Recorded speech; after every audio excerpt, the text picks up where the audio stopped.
പിന്നെ ചെറിയൊരു വിശേഷം ഇല്ലാതില്ല കേട്ടോ. എന്താടാ നീ കാര്യം പറ. നിത്യ ക്യാരിങ് ആണ്. Congrats D.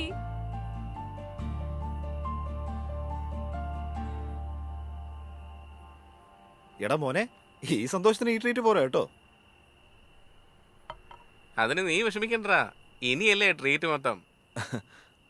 അല്ല ഇങ്ങനെയൊക്കെ നടന്നാ മതിയോ? ഇതുപോലെ ഒന്ന് കൂടണ്ടേ? ആദ്യം ഞങ്ങളിൽ ആർക്കാ കുഴപ്പമെന്നുള്ള കാര്യത്തിൽ ഒരു തീരുമാനത്തിലെത്തട്ടെ, എന്നിട്ടല്ലേ ബാക്കി.